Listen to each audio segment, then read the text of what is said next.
कराची की सूरत हाल ये हो चुकी है कि अवाम को, चोरों को, और चोर जो है वो बादशाहों की ज़िंदगी यहाँ कराची में गुजार रहे हैं। कराची में शायद ही कोई ऐसा शहरी हो जो कई बार एक दफ़ा नहीं कई बार लूटा ना हो। अस्सलाम वालेकुम, मैं हूँ शाहिद हुसैन। एक अहम मौजू के साथ आपकी खिदमत में हाजिर हूँ। ख़ास तौर पर कराची में दिन दहाड़े जो है ना सिर्फ डकैती, चोरी, बल्कि संगीन नोयत की वारदातें हो रही हैं। सूबाई हुकूमत कहती है कि माशी सूरत हाल की वजह से कराची में आवाम को लूटा जा रहा है, लेकिन सूरत हाल असल है क्या, वो सारी वजूहत आपके सामने रखनी है, एक एक बारीकी आपके सामने रखनी है कि बिलाखिर कराची के साथ या कराची वालों के साथ इस कदर जुल्म हो क्यों रहा है। मेरे साथ इस सारे टॉपिक पर मेरा साथ देंगे राजा मोहम्मद साकिब साहब, सीनियर सहाफ़ी। थोड़ा सा आप आगे की तरफ आ जाइएगा। आपका बहुत शुक्रिया, आपने कीमती वक्त दिया। कराची में लोग कहीं भी, किसी गली, किसी चौराहे, यानी कि अगर किसी ने किराए पे भी जगह लेनी हो तो वो पहले इस चीज़ का तयन करता है कि वहाँ चोरी तो नहीं हो जाएगी।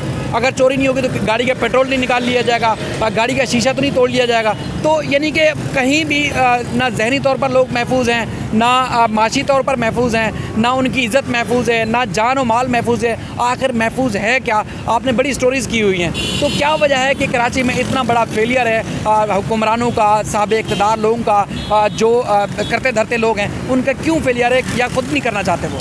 बहुत शुक्रिया शाहिद साहब, आपने बहुत ही इंपॉर्टेंट टॉपिक लिया और ये हर शहरी का मसला है। कराची में शायद ही कोई ऐसा शहरी हो जो कई बार एक दफ़ा नहीं कई बार लूटा ना हो। और जिस चौक पे इस वक्त हम मौजूद हैं, MR कियानी रोड है, इस तरफ सिंध असम्बली है, इस तरफ मौलाना दीन मोहम्मद रफ़ाई रोड है, सिंध असम्बली है, रेड जोन का एरिया है। लेकिन यकीन माने यहाँ पर भी आप महफूज नहीं है। हो सकता है कोई आपका कैमरा उठा के ले जाए, हो सकता है आपका कोई मोबाइल गन पॉइंट पे लेके चला जाए। हालांकि आपके सर के ऊपर ही सामने आप देखें वहाँ पे कैमरे वगैरह लगे हुए हैं, लेकिन ये कैमरे किसी काम के नहीं है भाई। जो कैमरे लगाए गए थे उनमें से अक्सर कैमरे नाकारा हैं, और जो लगाए गए थे उनमें से भी 5 मेगापिक्सल्स के हैं, जो कि आपके और मेरा जो कैमरा है मोबाइल फ़ोन का वो 12, 13, 25, 30, 40, 50 मेगापिक्सल्स के हैं। अगर फुटेज में कोई आ भी जाता है तो वो नाकाबिल शनाख्त होता है, उसको बिल्कुल उसको शनाख्त नहीं किया जा सकता। तो ऐसे कैमरे लगाने का फ़ायदा क्या है? दूसरा, मैं आपको बताऊं कि इस्लामाबाद में सेफ़ सिटी प्रोजेक्ट बन चुका है। पूरा इस्लामाबाद में आप जहां दाखिल होंगे, जहां पर एंटर होंगे, और सड़कों पर, अहम सड़कों पर, चौराहों पर कैमरे नस्ब हैं, अच्छी क्वालिटी के कैमरे नस्ब हैं। लाहौर में सेफ़ सिटी कैमरा वहां पे पूरा जाल बिछ चुका है, वहां पर भी है। इसी तरह रावलपिंडी में काम होने जा रहा है। लेकिन बदकिस्मती देखें आप, 3 करोड़, लगभग 3 करोड़ आबादी का शहर कराची, यहाँ पर आज तक सेफ़ सिटी प्रोजेक्ट पर अमल नहीं हुआ। अब आप ये देखें, आप बताएंगे यार इसकी कॉस्ट बहुत ज़्यादा है, 30 अरब रुपये की कॉस्ट है। मैं आपको अभी बता सकता हूं कि 30 अरब रुपए से ज़्यादा के मंसूबे इस शहर में बनाए जा रहे हैं, लेकिन सेफ़ सिटी प्रोजेक्ट जिसका ताल्लुक मेरी और आपकी तहफ़्फ़ुज़ से है, जिसका मकसद ये होगा कि मुझे और आपको तहफ़्फ़ुज़ मिल सके, खून खराबे को रोका जा सके, कत्ल और गारत गरी को रोका जा सके, इस मंसूबे पर अमल दरामद के लिए हुकूमत के पास शायद पैसे नहीं है। इनकी प्रायोरिटीज़ का मसला है, इनकी प्रायोरिटीज़ कुछ और हैं। तो जाहिर सी बात है, अब इसमें कोई ऐसा इशू नहीं है कि आप लोग, हम समझते हैं ये रोज़ का मामला है ये कि कत्ल गारत गरी, इसके साथ साथ मोबाइल चल जाना, स्ट्रीट क्राइम्स की वारदातें हो जाना। गुज़िश्ता जो 2022 की अगर हम बात करें तो 1 दर्जन से ज़ायद लोगों की जानें जा चुकी हैं। सिर्फ सहाफ़ी अतर मतीन ही नहीं, 12 से ज़ायद लोग हैं, 50 से ज़ायद लोग हैं जो कि ज़ख्मी हुए हैं। इनका खून किसकी गर्दन पे जाता है? किससे हम हिसाब मांगें?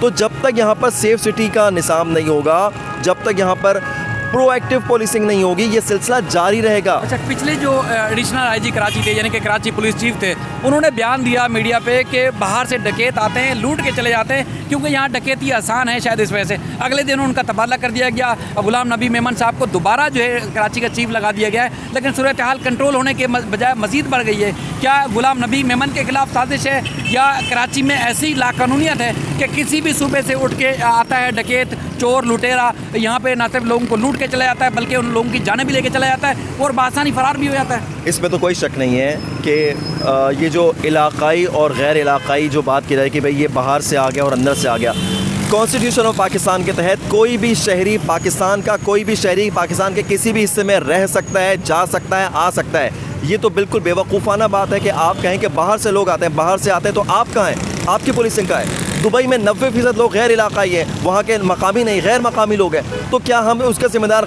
उन लोगों को संभाल लें? नहीं, वहाँ पर कानून की गिरफ्त है, वहाँ पर कानून मौजूद है। तो हमारे यहाँ असल मसला कानून का मसला है।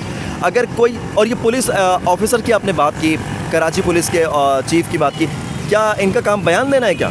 इनका काम तो मुलजिम को गिरफ्तार करना है, और न सिर्फ गिरफ्तार करना है बल्कि उसके खिलाफ तमाम सबूत लेकर आना है। आप कोर्ट करते हैं और आपको अच्छी तरह मालूम है कि जो भी मुलजिमान हैं उनके खिलाफ सही तरह से तफ्तीश नहीं हो पाती, जिसकी वजह से 90% जो मुलजिमान हैं वो बरी हो जाते हैं और कन्विक्शन रेट 10% से भी कम है। सर देखिए, जो चालान और आप अक्सर एफआईआर पढ़ते हैं उसमें तो अक्सर एफआईआर और चालान कॉपी पेस्ट होता है, यानी कि एक अगर पुलिस वाले ने एक एफआईआर काटी थी एक मुलजिम के खिलाफ या दो मुलजमान के खिलाफ, अगली ही एफआईआर में सेम जो है वो सारी सूरत हाल होती है, जिसमें मुलजिम पैदल जा रहा था, डकैती की नीयत से जा रहा था, हमने रोका तो उसने फायर कर दिया। इस किस्म के चालान और इस किस्म की अगर एफआईआर होंगी तो फिर अदालत से तो मुलजमान छूट जाएंगे।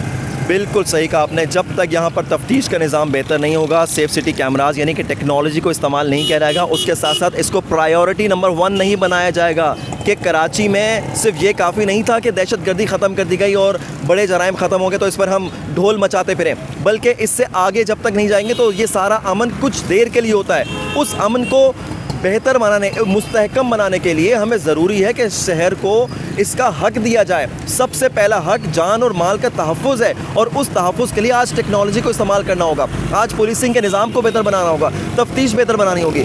आप सवाल करते हैं, हम और आप हर रोज़ हुक्मरानों से सवाल करते हैं कि सालों गुजर गए, हज़ारों लोग कत्ल हो गए, हज़ारों ऐसे वाक़यात हुए जिनके माओ बहनों के सामने लोगों को मार दिया गया। आखिर इनके कत्ल का ज़िम्मेदार कौन है? किसी एक भी स्ट्रीट क्राइम के क्रिमिनल को कोई करार वाकई सज़ा हुई है? मेरे तो इल्म में नहीं है, अगर आपके इल्म में तो बताइए। आपकी बात होती रही, अब जब स्टोरी करते रहे मुख्तलिफ जो काम करने वाले लोग हैं, यानी कि सेफ सिटी प्रोजेक्ट पे जिसने काम करना था, हुक्मरानों से बात हुई, पुलिस के निज़ाम वालों से बात हुई, तो उनका क्या कहना है आखिर ये होगा कंट्रोल कैसे होगा, या कराची वाले क्या क़यामत तक इस तरह लुटते रहेंगे, कोई उनका वली वारिस नहीं होगा? जब तक के हुक्मरानों की तरजीहात नहीं तब्दील होंगी उस वक्त तक यही सूरत हाल बरकरार रहेगी। नंबर 2, आपने पूछा सेफ सिटी प्रोजेक्ट पर क्या अपडेट है, तो अब तक की अपडेट ये है कि वो टेंडरिंग के प्रोसेस में चला गया। माशाअल्लाह सिंध हुकूमत की जानिब से कहा जा रहा है कि वो टेंडरिंग का प्रोसेस चल रहा है, यानी कि टेंडरिंग के प्रोसेस होते रहे, यहाँ लोग मरते रहे, कोई मसला नहीं है, तो हम प्रोसेस ही कोई देखते रहेंगे। उसके बाद उसकी जो प्रोक्योरमेंट होगी और फलाना होगा और इंस्टॉलेशन होगी और उसके बाद फिर उसका ये एक लंबा प्रोसेस है। यानी कि मैं आपको बता रहा हूँ, शायद साहब लिख लें, अगले 2 सालों में भी ये नहीं होने वाला, जो इस तरह की स्पीड है उसमें तो नहीं होने वाला। सर अक्सर तो आप कह रहे हैं कि क़यामत तक जब तक ये सूरत हाल रहेगी तो इसमें क्या कर सकता है? एक बात मैं आपकी बात काट रहा हूँ, माजरत। यहाँ पर पुलिस मौजूद है, यहाँ पर रेंजर्स मौजूद है, इन्होंने अपनी जानों के नजराने दिए हैं, इन्होंने अपनी जानें कुर्बान की हैं शहरियों को तहफ़्फ़ुज़ दिलवाने के लिए। लेकिन आज का जो इतनी बड़ी आबादी का इन्फ्लक्स है उसको सिर्फ मैनुअल पुलिसिंग से या उससे सिर्फ चौराहे पे पुलिस वाले खड़े कर देने से मसला हल नहीं होगा, बल्कि इसके लिए सिस्टम लाना पड़ेगा, तफ्तीश के निज़ाम को बेहतर बनाना पड़ेगा। मैं बार बार आपसे कह रहा हूँ, पुलिसिंग प्रोएक्टिव होगी तो ये कंट्रोल होगा, वरना ये सब कुछ ऐसा ही रहेगा और जो हाल है अल्लाह माफ़ करे शायद इससे बुरा भी हो सकता है। नहीं तो जो लोग हैं वो पर उम्मीद हैं कि हम बेहतर कर लेंगे, जो इंतज़ामिया है वो चाहती है कि बेहतर कर लेंगे। क्या जिस तरह हुकूमत तो अक्सर हुकूमतें ये कहती हैं कि हमें 5 साल पूरे नहीं करने दिए गए तो इस वजह से फ़लाँ मनसूबे पे काम नहीं कर सके, जमहूरियत मजबूत नहीं हो सकी। यहाँ तो 15वां साल चल रहा है मुसलसल हुकूमत करते हुए, यानी कि शहर आगे जाने के बजाय पत्थर के ज़माने की तरफ चला गया है। 2008 से 2022 आ चुका है और अगर अब भी हुकूमत नहीं करने दी गई तो किसकी हुकूमत है आप बताइए? हम आप सब जानते हैं, हम तनकीद करते चले आते हैं, लेकिन तनकीद बराए तनकीद नहीं होनी चाहिए। तनकीद अब तो 15 साल होने जा रहे हैं आपको, अब तो कुछ फ़र्क नज़र आना चाहिए 15 साल के पहले के कराची में और अब के कराची में। कोई तो फ़र्क नज़र आए 15 साल पहले के सिंध में और अब के सिंध में, कोई तो फ़र्क नज़र आए। लेकिन माजरत, आप भी इस शहर में रहते हैं, हम भी इस शहर में रहते हैं और करोड़ों लोग इस शहर में और रहते हैं और लाखों लोग आते हैं इस शहर को विज़िट करते हैं और चले जाते हैं। वो अच्छी तरह बता सकते हैं, आपके जो व्यूवर्स हैं वो अच्छी तरह जज कर सकते हैं कि कौन इस शहर का क्या कोई वाली वारिस है, क्या ये शहर बेहतर हुआ है या मज़ीद ख़राब हुआ है। इसका फ़ैसला आपके व्यूवर्स कर सकते हैं। सर आपका बहुत शुक्रिया, आपने कीमती वक्त दिया। कराची की सूरत हाल इंतहाई खौफनाक है। यानी कि जिस तरह दहशतगर्दी के ज़माने में जब दहशतगर्दी होती थी तो उस वक्त भी इस तरह के जुराइम नहीं होते थे, उस वक्त भी इस तरह की जो वो जान माल या इससे महफूज गैर महफूज नहीं होती थी जो आज सूरत हाल हो चुकी है। यानी कि अगर पुलिस को और हमारे जो दीगर इदारे हैं उनको खुली छूट दी जाए कि डाकुओं को नहीं छोड़ना, चोरों लुटेरों को नहीं छोड़ना, तो यकीनन वो बेहतर अंदाज में इस जो डकैती चोरी लुटेरे की जो वारदातें हैं उस पर कंट्रोल कर सकते हैं। लेकिन हर किसी को अपना खौफ होता है, उनको नौकरी बचानी होती है, अगर कहीं लगा दिया जाता है तो वो काम कर लेते हैं, वरना अगर उनको खुद से कहीं इक़दाम करने पड़े तो वो नहीं करते, इसलिए कि कहीं उनकी जान ना चली जाए तो पीछे कोई वारिस नहीं होगा, कहीं उनकी नौकरी ना चली जाए तो उनको कोई बचाने वाला नहीं होगा। चोरों अब कराची की सूरत हाल ये हो चुकी है कि अवाम को, चोरों को, और चोर जो है वो बादशाहों की ज़िंदगी यहाँ कराची में गुजार रहे हैं और अवाम जो है वो चोरों की तरह ज़िंदगी गुजारने पर मजबूर है, छुप के रहती है। बाद दफ़ा शहरी ऐसे बाहर घर से निकलते हैं, उनको मौजू में, जूतों में, उनको गाड़ियों की सीटों के नीचे चीज़ें छुपा छुपा के सफ़र करना पड़ता है। और माँ बहनें अपनी ज्वेलरी, अपने मोबाइल फ़ोन साथ रख के बाहर नहीं निकल सकती कि उनको खौफ है कि जब वो जाएंगी तो वापस सही सलामत नहीं लौटेंगी, उनको लूट लिया जाएगा। बेटे, शोहर, बच्चे घर से बाहर निकलते हैं तो तब भी माँ बहनों को खौफ रहता है कि वो सही सलामत वापस नहीं आएंगे, दुआएं करने पर मजबूर हो जाती हैं। कराची का कोई एक ऐसा इलाका नहीं, चाहे आप क्लिफ्टन ले लें, DHA ले लें, गुलशान जौहर ले लें, कंटोनमेंट के इलाके ले लें, कोई एक ऐसा इलाका नहीं जो महफूज हो डकैतों से, चोरों को। अब तो बात यह है कि चोरों को जो लुटेरे हैं वो भी टारगेट सेट करके गुजरते हैं कि फ़लाँ इलाके में जाएंगे तो वहाँ से अच्छी डकैती या अच्छा माल मिल जाएगा, फ़लाँ इलाके में जाएंगे तो खाली हाथ लौटेंगे। यानी कि आप डकैतों के रहम करम पर है, डकैत खुद फैसला करते हैं कि उनको किस इलाके से, कहाँ से कितना माल डकैती के दौरान मिल सकता है। लेकिन अगर कुछ नहीं हो सकता,